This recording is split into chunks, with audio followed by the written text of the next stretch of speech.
à tous, on se retrouve aujourd'hui pour la présentation de 3 ouvrages de Georges Colleuil qui sont réédités aux éditions Trajectoire. Donc ce sont des ouvrages qui vont traiter du référentiel de naissance. Le référentiel de naissance, c'est un super outil de développement personnel qui nous permet du coup d'avancer sur soi, de mieux se comprendre, de connaître nos ressources, nos défis, etc. Sur ces 3 guides, il y a différents plans. Le premier, ça va être le guide individuel, en fait, sur le référentiel individuel, c'est-à-dire son référentiel naissance. Le second, ça va être sur le couple ou le partenariat de façon générale, c'est-à-dire que vous pouvez également travailler sur les référentiels entre collègues, par exemple, ou avec une amie. Voilà, donc tout ce qui est relationnel.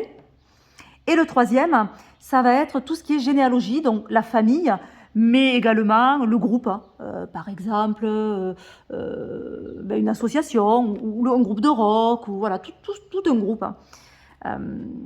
Voilà, alors, ça va être compliqué de vous présenter vraiment ces livres comme on présente un livre de façon classique, parce qu'en fait, ce sont des guides avant tout. C'est-à-dire qu'on va se poser, on va prendre sa feuille, son stylo, et on va calculer, on va travailler. Et c'est ce qui est intéressant à faire en fait.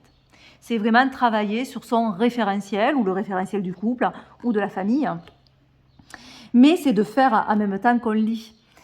Donc ça, je ne vais pas pouvoir, évidemment, vous le partager, mais je vais essayer quand même de vous montrer les différentes parties. Alors, vous pouvez ne prendre, par exemple, que ce référentiel de naissance, puisque chaque fois, dans le livre, vous allez avoir une explication de ce qui est le référentiel naissance, des maisons et des calculs de chaque maison. Donc, vous avez, chaque fois, c'est repris dans celui-là, pareil. Donc, finalement, si vous, ce qui vous intéresse vraiment, c'est la généalogie, bon, mais pourquoi pas partir sur celui-là. De toute façon, vous allez pouvoir calculer votre référentiel de naissance individuel, puisqu'il vous le faudra quand même. Ça vous sera expliqué quand même dans ce guide-là. Alors, peut-être moins détaillé que celui-là, mais ça sera expliqué. Alors, on va commencer vite fait par celui-ci. Celui-ci, je l'avais déjà. Donc, j'ai fait mes calculs, mais il y a fort longtemps. Il y a au moins 8 ans, je pense, que j'avais calculé mon référentiel de naissance. Alors, je vais peut-être vous lire le dos, comme ça. Le référentiel de naissance est un outil de connaissance de soi et des autres, un moyen dynamique d'évolution et de développement personnel, une méthode d'apprentissage d'être. Grâce au déchiffrage rigoureux des lames du tarot qui le composent, il permet le retour sur soi, la cohérence avec soi-même et donc l'autonomie qui à son tour favorise une meilleure harmonisation de la relation à l'autre. Le référentiel de naissance propose une réinterprétation des arcanes du tarot de Marseille dans une perspective humaniste, évolutive et thérapeutique. Il nous offre un plan de vie, un projet existentiel, une voie d'évolution. On peut l'utiliser en psychothérapie, en énergétique, en créativité, en coaching, en ressources humaines, en pédagogie ou tout simplement pour une meilleure connaissance de soi et des autres. Dans cet ouvrage, l'auteur propose une méthode simple pour apprendre étape après étape à monter son propre référentiel ou celui de ses proches. Il apporte aussi des clés nécessaires pour une interprétation de qualité.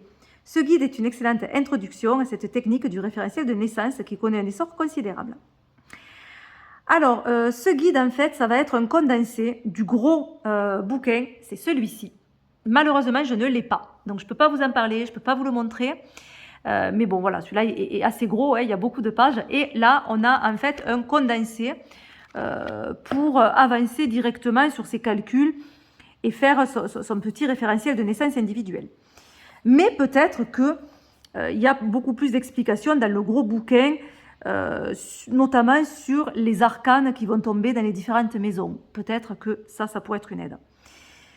Ensuite, moi, ce que je veux dire juste, c'est que quand vous allez calculer vos maisons et que vous allez avoir, par exemple, je ne sais pas moi, l'arcane, l'amoureux qui va tomber, admettons, dans la maison 1, c'est comment ça vous parle à vous. Hein. Ça sera ça surtout l'intéressant. Qu'est-ce que ça évoque? Pourquoi, d'après vous, c'est cet arcane qui vient vous rendre visite dans cette maison? C'est toujours faire ce travail-là. Après, si vous avez des connaissances sur le tarot, c'est encore mieux, bien sûr, parce que ça vous permet peut-être de rentrer un petit peu plus en profondeur, de voir certains détails. Mais surtout, l'essentiel, c'est comment ça vous parle à vous. Voilà. Alors, donc,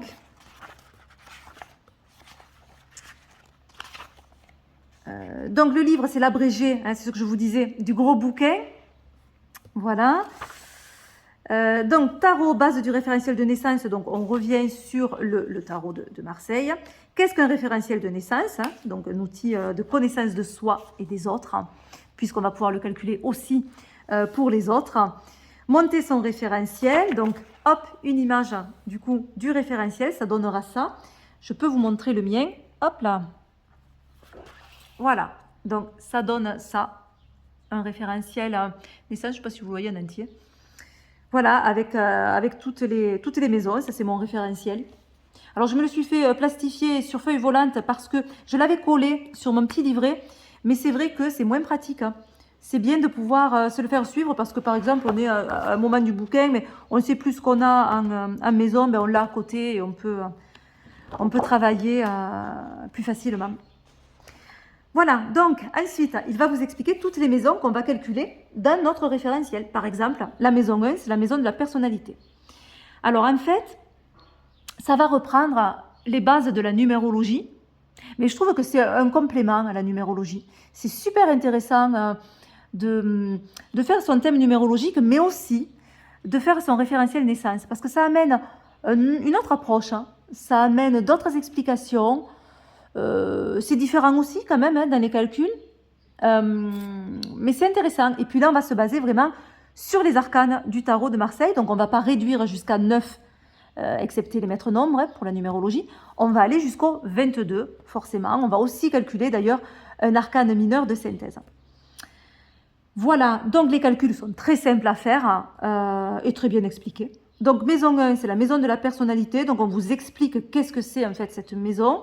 Vous avez toujours un petit exemple.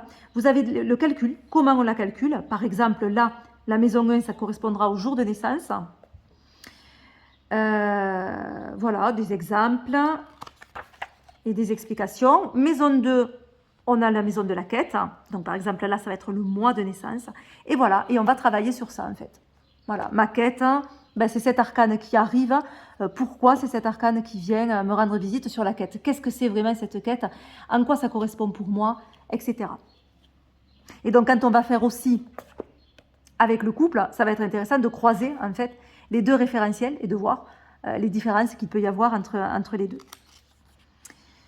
Voilà, donc hop, on passe vite parce qu'il y a énormément de calculs. Donc, vous avez un petit récapitulatif sur les calculs qui est ici. Voilà, vous avez toutes les maisons avec les modes de calcul. Donc, c'est pratique parce qu'on peut aller directement là si on ne sait plus comment se calcule une maison. Tout le livre va être agrémenté d'exemples. Donc, c'est pas mal aussi. Par exemple, Lady Di, Che Guevara, etc. Vous avez les arcanes majeurs du tarot. Des petites explications, en fait. Donc, il y a des mots-clés. Par exemple, le battleur. Je joue, je m'amuse, je découvre. Début, commencement, enfance, potentialité, créativité, énergie de vie, savoir-faire, illusion, éclectisme. Voilà, petite explication sur cette carte. Et ça, pour tous les arcanes majeurs du tarot. Voilà. Donc, on vous dit, pour l'approfondissement du sens symbolique des arcanes majeurs, il est fortement conseillé de se référer à l'ouvrage Tarot l'Enchanteur. Et je l'aime beaucoup, cet ouvrage. C'est celui-ci, de Georges Colleuil, où là, effectivement, il reprend tous les arcanes, mais on a beaucoup plus d'explications pour chaque arcane. Voilà. Donc là, il a fait un croisé impératrice-empereur, mais sinon, certains arcanes sont tout seuls, par exemple la justice. Voyez.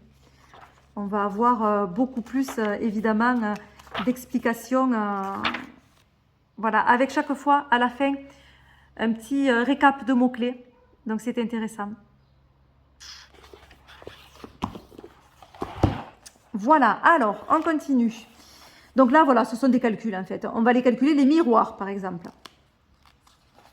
Et il va y avoir différents miroirs. Le premier, c'est le miroir de l'initiation. Ça va être le miroir battleur monde. Donc, dans votre référentiel naissance, si vous avez dans une maison le battleur et dans une autre maison le monde, eh bien, vous avez le miroir de l'initiation. Et le miroir de l'initiation, par exemple, va nous dire le battleur a tous les outils, mais ils ne sont pas à leur place. Il manque un ordre, une organisation, une harmonie qui se réaliseront dans le monde. Voilà. Monde bateleur, à l'inverse, que manque-t-il au monde pour qu'il puisse exprimer sa complétude? Un germe, une potentialité créatrice, ainsi que l'ensemble des matériaux élémentaires qui fondent l'édifice en le structurant. Toutes ces qualités sont données par le bateleur. Voilà, donc c'est l'un et l'autre, en fait, ce qu'apporte l'un à l'autre. Et ça, du coup, ben vous le comprenez, ça va être intéressant dans le référentiel d'alliance. Hein, voilà, de voir s'il y a comme ça des miroirs. Donc voilà, tous les miroirs. Ensuite, les nœuds, ce sont les difficultés hein, que l'on peut avoir. Donc là, ce qui est bien, c'est quand il y a des tableaux récap. Je trouve que ça, c'est super. Donc on a les arcanes qui vont identifier ces nœuds, le nom du nœud. Par exemple, pour l'arcane 14, tempérance, pour le soleil et pour le monde, on a le nœud de fraternité. Difficulté à trouver sa place dans la famille. Et on a des petits exemples. Ensuite, on a les boucles.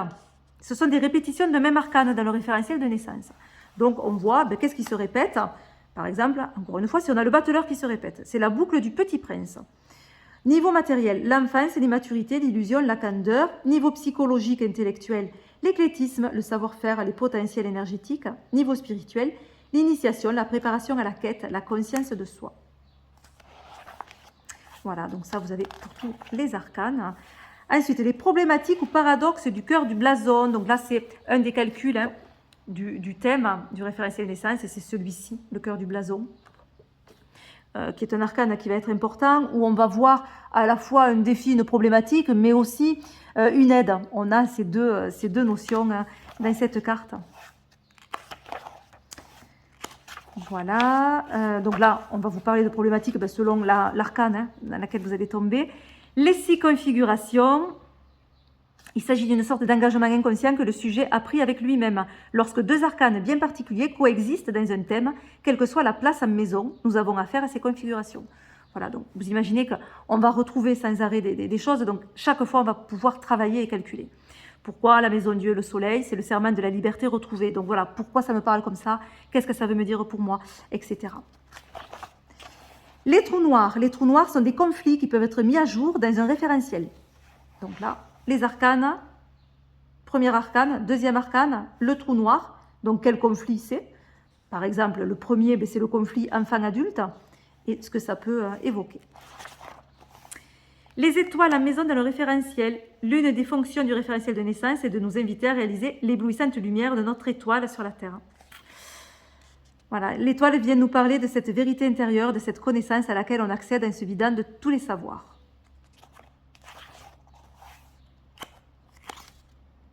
Voilà, donc là c'est toutes les étoiles. Et un petit résumé du nom de l'étoile et de la caractéristique. L'éclipse, donc là ce sont les éclipses. Comment interpréter un référentiel de naissance? Voilà, donc après il y a une aide pour interpréter les référentiels de naissance avec des exemples. Là, les 7 règles d'or, c'est intéressant parce que ça peut répondre à des questionnements que l'on peut se poser. Voilà, par exemple, il n'existe pas d'arcane négatif dans un référentiel de naissance, il n'existe pas non plus d'arcane positif. Donc c'est bien ça voilà, de le mettre en lumière. Lorsque l'on a plusieurs fois le même arcane dans un référentiel de naissance, on considère que ce n'est pas le même arcane. On cherchera par exemple les niveaux différents d'interprétation de cet arcane. Voilà, bon, voilà, on a chaque fois des petites notions à prendre en compte et c'est intéressant. Voilà, et après on a des exemples d'interprétation. Voilà pour le guide pratique du référentiel de naissance, donc celui individuel que l'on va faire. Maintenant, celui qui est appliqué à l'alliance, au couple, au partenariat.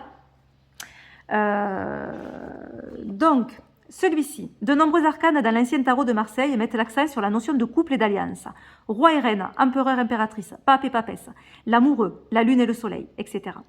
Le référentiel de naissance est un outil évolutif de développement interpersonnel dans lequel la notion de référentiel d'alliance fait sens, que ce soit pour un couple, 2 partenaires, un parent avec son enfant, un élève et son professeur. Vous voyez, donc on peut s'amuser à étudier tout ça. Donc c'est ça qui est intéressant. Donc les référentiels d'alliance permettent de mieux comprendre, nommer et analyser ce qui touche à la qualité d'une relation, ce qui peut en perturber les fonctionnements, ce qui lui offre la chance d'une guérison. Il définit les points sur lesquels 2 personnes proches peuvent travailler ensemble pour leur évolution. Il précise les ressources dont elles disposent, les leçons qu'elles ont à apprendre, voire les obstacles à franchir ou les missions à accomplir. Voilà, alors, hop. du couple à l'alliance. La petite explication sur l'ermite, qui en fait est un arcane d'alliance. Il vous explique pourquoi cet ermite est vraiment l'arcane de l'alliance. Donc c'est très intéressant, c'est-à-dire, voilà, la définition d'un référentiel de naissance. Donc là, on revient sur les bases du tarot, comme on avait dans le petit guide que je viens de vous montrer. Hein. Donc on va avoir là les mêmes explications, voilà, avec le référentiel, les maisons, qu'est-ce que c'est, le calcul, etc. Donc hop, on passe vite. Donc vous avez chaque fois tout qui est repris. Hein. Si jamais vous avez que cet ouvrage-là, vous pouvez calculer aussi votre référentiel de naissance individuelle. Le résumé, toujours pareil, avec les maisons et comment on les calcule. Toujours des exemples, dans celui-ci aussi. Voilà, la symbolique des 22 arcanes. Là, il y a 3 niveaux d'intégration, donc différents un petit peu de celui que je vous ai montré en premier. Donc là, les 3 niveaux d'intégration, ça va être social et relationnel, affectif, c'est pour le premier niveau. Deuxième niveau, ça sera psychologique. Et troisième niveau, philosophique et spirituel. Voilà, donc tous les arcanes qui sont vus sur ces 3 plans-là. C'est vrai que ça peut être un complément du coup à celui-ci qui ne mettait pas ses plans comme ça. Donc pourquoi pas. Outils pour décoder les mystères et les nœuds d'une alliance. Donc là, on va vous expliquer comment faire en fait. Ce qui est bien, c'est de faire son référentiel individuel, le référentiel individuel de l'autre, de voir déjà, de croiser ces référentiels-là. Je trouve que ça donne des indications qui sont énormes.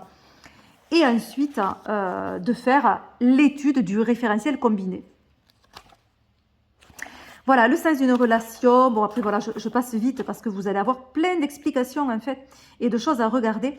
Donc, les miroirs, ce sont les arcanes qui vont se retrouver chez l'un et chez l'autre. Par exemple, si un a le battleur et l'autre a le monde. C'est le premier miroir, ça. Donc, voilà, on va vous expliquer. Par exemple, le battleur a tous les outils, mais ils ne sont pas à leur place. Il manque un ordre, une organisation, une harmonie qui se réaliseront dans le monde. Ce miroir pourrait s'appeler la boîte à outils. Voilà, donc on va revenir sur tous ces miroirs. Les exemples. Donc là, on avait par exemple Simone de Beauvoir et Jean-Paul Sartre. Le prince régnier de Monaco, Grace Kelly.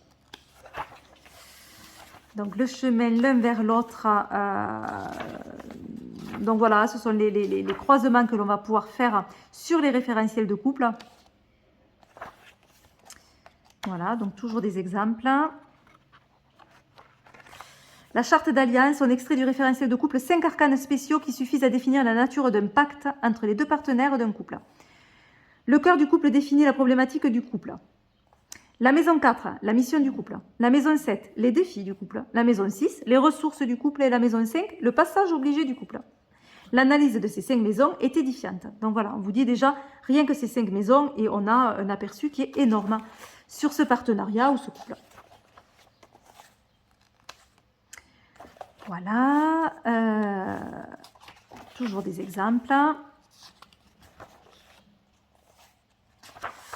Donc les trous noirs, là aussi, on va calculer comme sur l'individuel, les trous noirs que l'on peut avoir au niveau du référentiel du couple. Les aspects cachés. Il y a un cas expliqué. Voilà, et ce cas expliqué, on va avoir comme si on était en séance en fait de consultation, hein, que ce soit en coaching ou autre. On va avoir sous forme de questions-réponses. On va avoir le cheminement en fait qui va se faire. Voilà, ça permet aussi de nous aider hein, à comprendre les liens que l'on peut faire. Voilà, et je crois que ouais, je crois que c'est à peu près tout. Ah, on avait ça aussi qui était intéressant, le tableau de correspondance entre arcanes et parties du corps. Donc les arcanes du tarot de Marseille et la somatisation que l'on peut avoir dans le corps. Voilà, ça peut être intéressant. Et l'épilogue. Voilà pour celui-ci. Pour le 3e guide, qui va être celui-ci appliqué à la généalogie, au processus transgénérationnel. Pas que, ça va être tout ce qui est groupe en fait. Hein. Donc association, groupe de rock, famille, etc., etc. Donc le référentiel de naissance est un outil qui offre de multiples possibilités de connaissance de soi et connaissance intérieure dont l'efficacité n'est plus à démontrer. Dans ce guide pratique numéro 3, Georges Colleuil applique sa méthode éprouvée à la généalogie et plus largement au processus transgénérationnel mais aussi aux structures collectives et sociales. Les archétypes se développent et circulent dans les histoires familiales, dans les entreprises, les associations, les équipes sportives et même dans les groupes de rock, que ce soit sous forme de symboles ou de somatisation. Ainsi sont illustrés aussi bien les grandes réussites que les conflits et les échecs répétitifs. L'accent est mis sur le décodage des interdits inconscients, le déblocage des nœuds ancestraux, mais aussi sur la potentialisation des talents individuels mis au service de projets collectifs. Les arcanes du tarot qui illustrent les référentiels racontent à l'homme d'aujourd'hui l'importance du symbolique dans tout projet collectif de guérison ou de croissance. Tous les ressorts du référentiel de naissance sont mis au service d'une vision holistique du monde où la notion de réseau est devenue aujourd'hui incontournable. Voilà, alors ici, on va avoir quoi une petite explication sur la famille de nos jours, la famille avant et la famille de nos jours. La mythologie aussi qui a une place assez importante au niveau de tout ce qui est familial et bagage transgénérationnel. Voilà, donc on va revenir sur Zeus, etc. Mais c'est intéressant, surtout si on aime la mythologie. Donc là, on va avoir par exemple la maison 11 de type Zeus, destruction de l'héritage et reconstruction à partir de rien. L'arcane 13 par exemple. La maison 11 de type Persée, peur et refus de l'héritage, pendu ou ermite. Voilà, donc on va regarder ce que l'on a dans cette maison pour faire ces petits liens. De la horde à la filia, la voix de la famille. Voilà, quels sont les liens qui unissent le tarot à l'histoire familiale? Il s'agit de lancer des passerelles symboliques entre les images du tarot et les grands moments de l'aventure humaine. L'amoureux, passage de la matrice d'où je viens à la matrice où je vais. La roue de fortune qui évoque les schémas familiaux répétitifs. Le soleil, joie d'un humanisme retrouvé mais aussi conflit de fraternité. Le monde, image de la famille humaine et de la famille universelle. Donc là, on va revenir sur ces arcanes-là, plus particuliers. Donc, la force, le soleil et le monde. Voilà, force, soleil et monde. Mais également, on va avoir, me semble-t-il, oui, l'amoureux et la roue de fortune. Voilà. Et ensuite, on a brève symbolique des autres arcanes majeurs, mais cette fois, vue sur l'angle généalogique. Voilà. Par exemple, si on prend l'ermite, les aïeux, les ancêtres, avec leur part de sagesse et de mémoire. Si on prend le pendu, les liens généalogiques, les attachements, la symbolique de l'arbre généalogique et les thèmes d'abandon, d'adoption. Voilà, donc c'est un angle de vue un petit peu différent. Le jugement, transmission, testament, héritage. Alors, rappel des fondamentaux du référentiel de naissance. Donc là, toute cette partie, c'est comme on a vu sur les autres guides. Donc, je vais passer vite, c'est-à-dire qu'on va vous parler qu'est-ce que le référentiel. On a exactement la même chose avec toutes les maisons qui sont reprises et les explications de chaque maison avec le résumé pour les modes de calcul. Ensuite, on va arriver au référentiel collectif cette fois. Donc là, on va vous expliquer comment on va faire pour faire ce référentiel collectif. Et chaque fois, il va y avoir des exemples. Donc là, les maisons vont être vues un petit peu différentes, puisque là, ça va être familial. On ne va pas être sur quelque chose d'individuel. Donc, par exemple, la maison 1, qui était la maison de la personnalité, là, ça va être positionnement social de la famille, de la ruche ou de la collectivité. Son image à l'extérieur, comment elle est identifiée par les tiers. Voilà, donc tout va être vu à l'angle de la famille.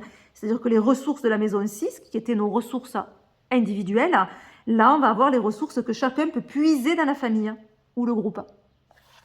Et intéressant de croiser et de voir si ces ressources familiales sont en lien ou en contradiction avec nos ressources personnelles. Voilà. Donc là, en fait, ce sont les 4 arcanes qui vont être les principaux, qui vont nous permettre après de calculer tout le référentiel collectif. Hein.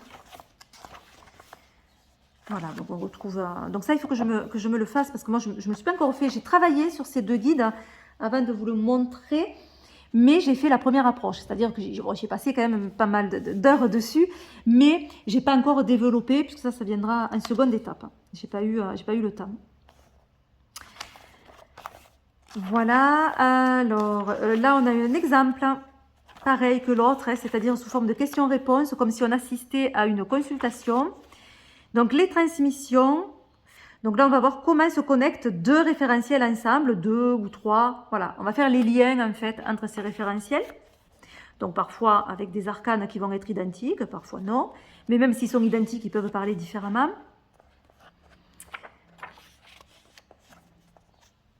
Voilà, donc là on va pouvoir calculer les maisons, on peut revenir loin, c'est-à-dire on va pouvoir calculer maison des grands-parents paternels, des grands-parents maternels, maison de la mère, maison du père, à la maison 11, hein, maison 12 de la mère et du père, et puis la maison 11 des enfants.